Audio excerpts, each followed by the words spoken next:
ناعم ليبتون. الشاي الناعم ال 500 جرام عامل 114 و95 قرش. خلاص. انا جبت 2 على حسب اني قلت يقضينا رمضان.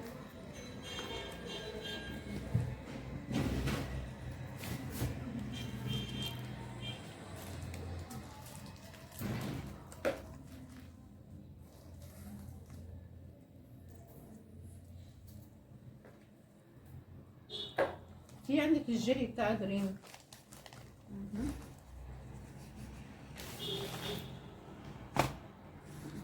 في جبنه دوت ده فراوله. انا شايفه ان دي موفره معانا شويه. ماشي. احنا جبنا 2، في واحد تاني على فكره. الواحده عامله 36 و95 قرش. ماشي. خد الشاي. وجبنا ايه تاني؟ جبنا مكرونه اشكال اطفال. الضحى. والله بس هتعجبكم يعني. عامله في كام واحده؟ عامله 13 جنيه 25. الضحى الاول عامله في واحده اهي. دي ضحى. بصوا انتوا شايفينها اللي هي الفراشات والحاجات دي عشان الاطفال الصغننين. يعني بالله عليكم ما تقصروش في الحاجات دي عشان لو عندك اطفال ما تقصريش. انا عارفه ان كيس صغنن و13 جنيه، بس على فكره الكيس ده معانا احنا بافراد كبيره وبنعمل منه 4 اطباق، لاني انا هنصور مع بعض اكل رمضان وهصور لكم الطبق بيبقى قد ايه، لان انتوا عارفين ان احنا ساعه الفطار ما بنبقاش بالامكانيه او للاكل بالطريقه دي. في مكرونه وجعه الضحى دي برضو الضحى بس صغننه. انا جايبه وجعه كبيره على فكره مصريه جميله جدا، هوريها لكم، بس دي بتبقى صغننه خالص كده. بس شكلها جميل ازاي.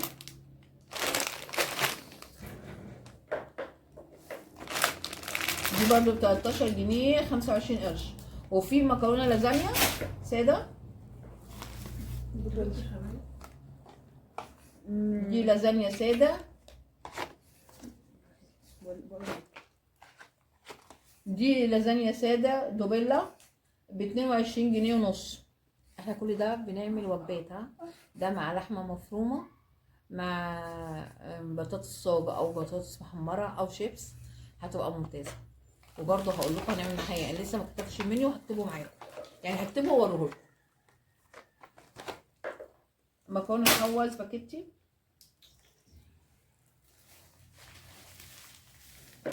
انا قلت راجع معاكم بقى فاهمين. ده كيلو مكرونه حوا سباكيتي. ده هيعمل معاكي لو انتوا 4 افراد المفروض انه يعمل معاكي 4 وجبات. اوكي. ممتازه وجربناها كذا مره بامانه، مش بتعجن ومش لازم بقى احط لها زيت وملح في الميه والكلام دوت. وما تسووش المكرونه قوي عشان تستوي معاكم في الصلصه، عشان تديكوا طعم حلو.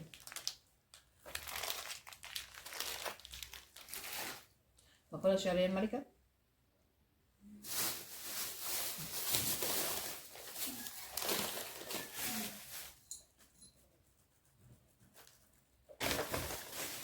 وهات مكرونه الفرن برضه بالمره.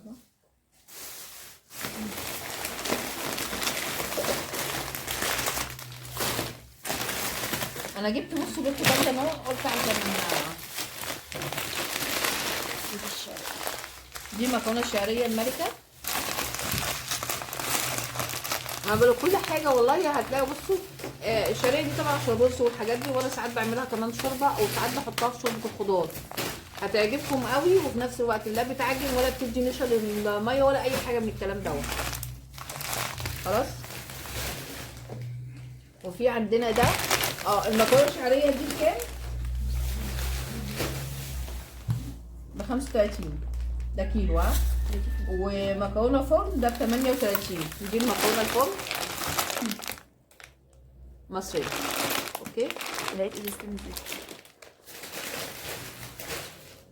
ماما لقيناها قالت لي ازازه الزيت. هو التلاتة عندك يبقى 5، واحده انت استخدمتيها يبقى 6.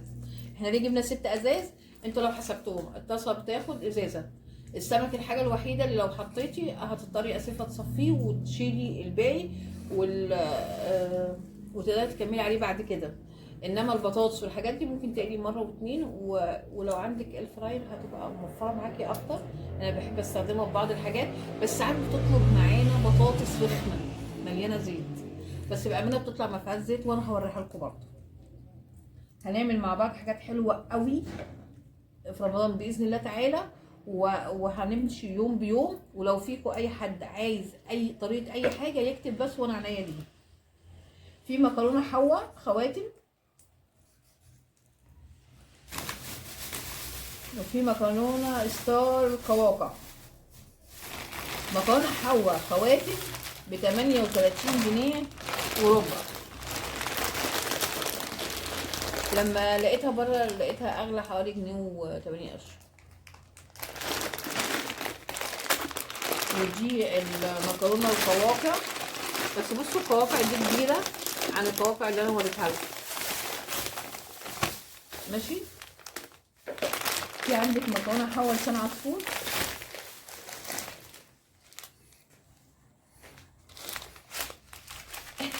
صغنن قوي.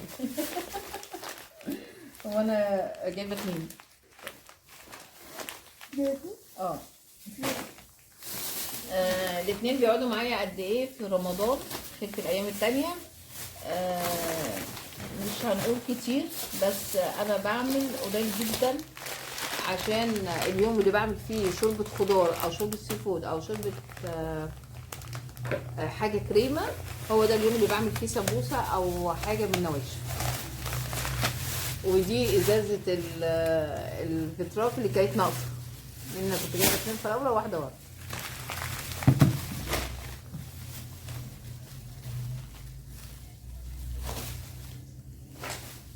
في رومي كافيار،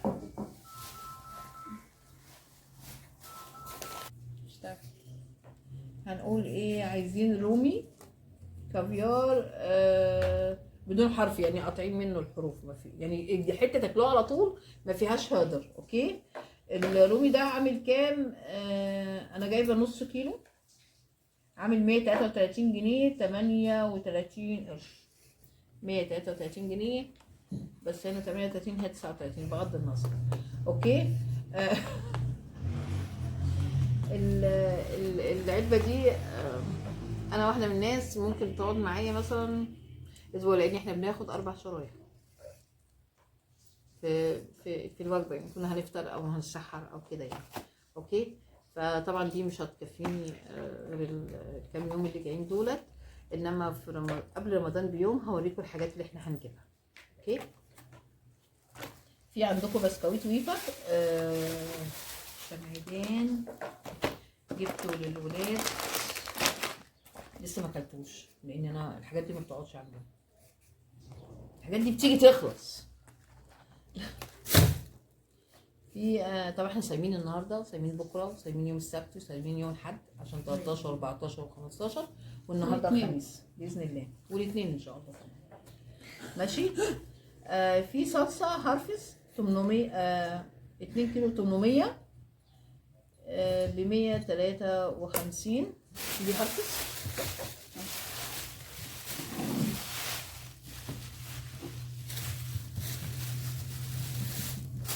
دي هارفس.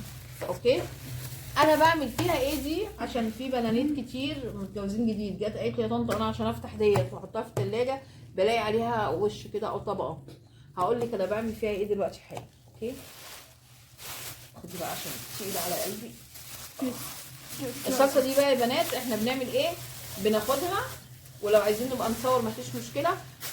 بقسمها على الوجبه، يعني مثلا انا بحط 3 معالق كبار مع المكرونه او مع الخضار، بحطهم في كيس، وانا جايبه المكنه اللي هي بتشفط وتلزق ديت. بقفل بيها وبرصهم في قلب الفريزر في السبت بتاع الجنب دوت. عايزه اقول لكم ان احنا بنسحب كيس كيس بيبقى خفيف جدا.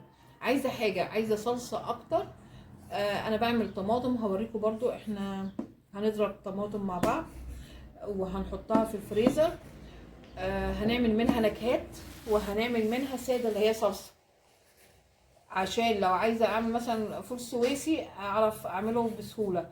لو عايزه اعمل نوع من انواع الصوصات اللي بتحط على اللازانيا وكده كل ده هنعمله مع بعض، وهوريكم حاجه بحاجه، او هوريهولكم واحنا بنطبخ كمان. يعني في حاجات مش لازم تعمليها، انت بس جهزي الصلصه ديت وحطيها.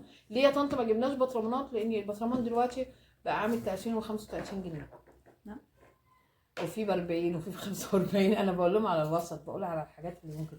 بس هو والله يعني انا لو جيت حسبتها، احنا دلوقتي اتكلفنا كام في علبه الصلصه اللي هي هرفس؟ اتكلفنا 153 جنيه، صح؟ انا هعمل منهم كام وجبه؟ على الاقل 15 وجبه.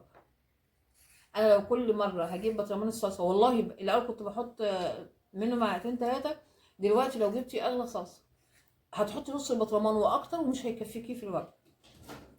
مع اني انا من الناس اللي بحب الصلصه يبقى لها لون. انا ما بحبش يعني انا ما بقدرش اكل طماطم بس. انا ما اعرفش، انا ماليش دعوه بالباقي، بس انا ما بعرفش اكل طماطم بس. وولادي كده واختي كده الحمد لله. هنقول في سمنه طعم الزبده الفلاحي كريستالي. جبنا علبه اللي هي ب 186 و95 قرش.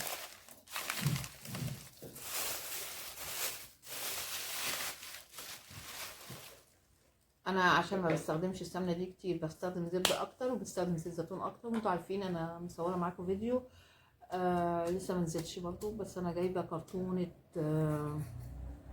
زيت زيتون، وقلت لكم عليه ممتاز وهيجي ريحه وطعم وما فيهوش اي اضرار.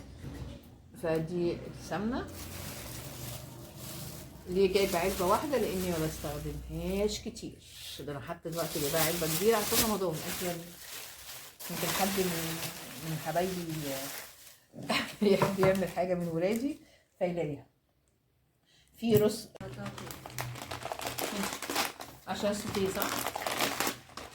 بصوا يا حلوين، احنا قلنا ايه؟ معلش على فكره الفيديو ده يا جماعه هنزلوكوا على اجزاء، لان الفيديو ده لو نزل على بعضه انتوا مش هتستحملوا تقعدوا لاخره، فهنزله على 3 اجزاء. اوكي. عندنا احنا قلنا ايه الاول؟ احنا خلصنا السمنه. ده بقى رز جاسمين الضحى. انا عارفه ان هو اوفر شويه، بس صدقوني مع البيكاتا مع الاكله الروسي اللي هي فيها صدور دجاج واناناس قطع، هتلاقوا طعمه تحفه جدا. هتقولي لي طب انتي بتقولي انه غالي، ازاي نجيبه؟ مفيش مشكله. لما اجيب كيس هو الكيس عامل معانا كام؟ عامل 140 جنيه، بيقضي 4 وجبات لو انتي 4 تنفار. لو انتي ما بتحبيش الرز كتير زينا يعني، لو انتي بتحبي الرز كتير هتقسميه على مرتين بس. هتاكلي ولادك كل الاطعمه اللي ممكن ياكلوها في افخم الاماكن. اوكي. وهقول لكم هنعمل معاه ايه عشان يبقى مميز. اوكي. اتفضلي. بعد الرز في زيت ذره، بس زيت الذره ده انا لقيته عليه عرض. انا بتمني بجيب الكبيره، بس انتوا عارفين بقى الميزانيه عشان اقدر اجيب بقيه الحاجه، فقلت معلش هجيب اللتر دلوقتي لغايه لما ربنا يسهل. عرفنا قبل رمضان نجيب تاني مش هنقصر اكيد. ده نازل معاه عرض، دي 800 مللي ومعاها عرض. بس انا شايفه انها يعني ممكن عشان طبعا الفول والحاجات الحلوه ديت ممكن نعدي بيها اول كام يوم لو ما ربنا ما ارادش ان احنا نجيب ساعتها. دي ب 119 و75 قرش، عليها عرض في هايبر. وفي دي زيت خليط عشان الفول برضو مع زيت الزيتون بقى، مع زيت الحار اللي هوريه لكم. هيبقى عندنا ما شاء الله كذا طعم عشان الولاد ما يملوش.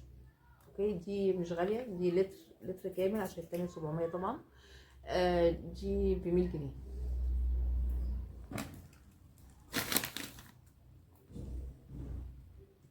اسمه زيت خليط ستريم.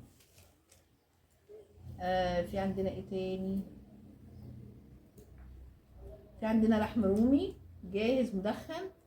يا جماعه انا بحب في الاشهر دي برضو احتفل زي رمضان بالظبط، لان في سحور وفي 13 و14 و15 وفي اثنين وخميس، يعني في ايام خير وفرج من ربنا كبيره.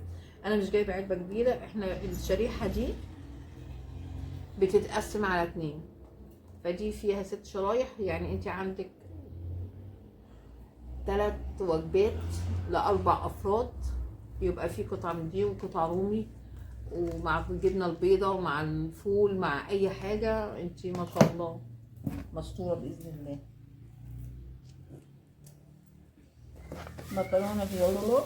دي مكرونه بالسبانخ والحاجات، لان هي مكتوب عليها حاجات كتير قوي. دي ب 33 جنيه 99 قرش. بصوا هي ملولوه بس شايفينها. دي بنجر وسبانخ وسمولين عادي. ف هتبقى لون وشكل. بص شكل الطاجن هيبقى ايه. احنا بقى ممكن نعمل عليها قطع فراخ، ممكن نعمل عليها جمبري، هتبقى خطيره. انا جبت شويه جمبري تحفه، هبقى اوريها.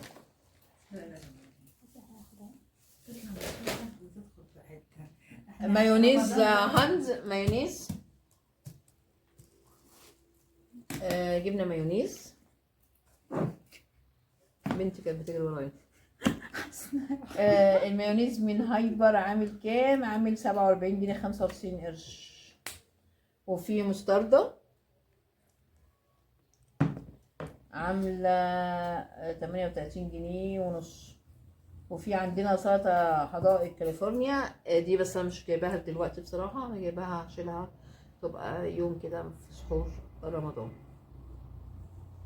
شايفين ما شاء الله، يعني هي تحفة. اوكي.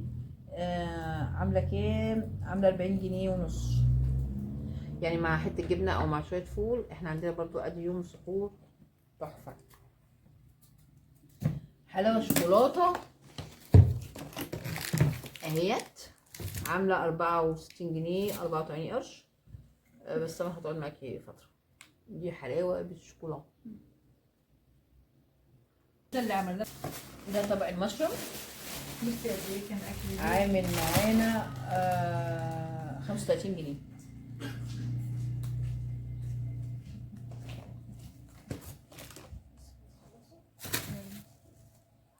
وفي معانا كرفس. بصوا يا جماعه الكرفس دي عامله 11 جنيه 95 قرش، بس يعني احنا بنقطعها حته صغيره وبتتحط في قلب التلاجة تحت وبنستخدم منها. ماشي. وفي كولوات فرنجي دي ب 7 جنيه 95 قرش. برضو نفس الحكايه بتتقطع، يعني بنقطعها كده من هنا كده وبنقطعها شرايح كده وبنستخدمها على كذا وجبه، لان هو بيدي طعم.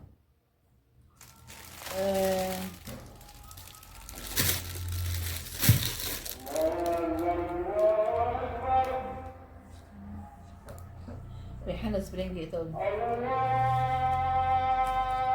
ومشروم.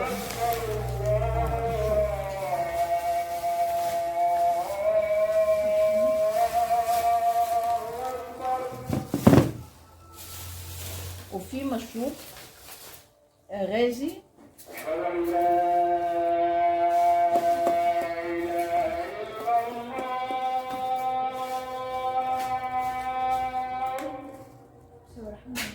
مش عارفه.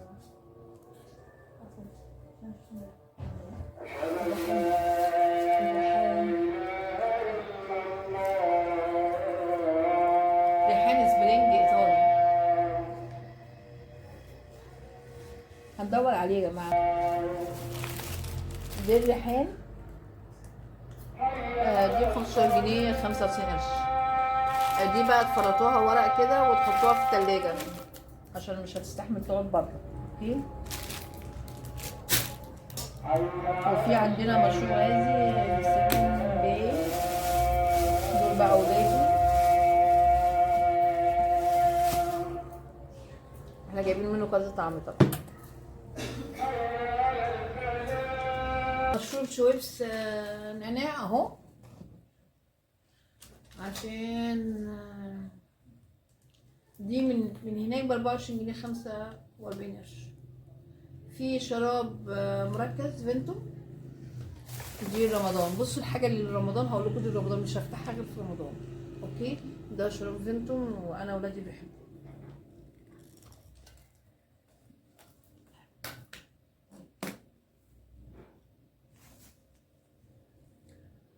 عايزه الساليزون.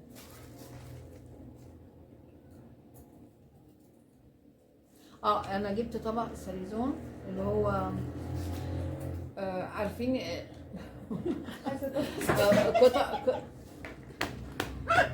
قطع صغيره كده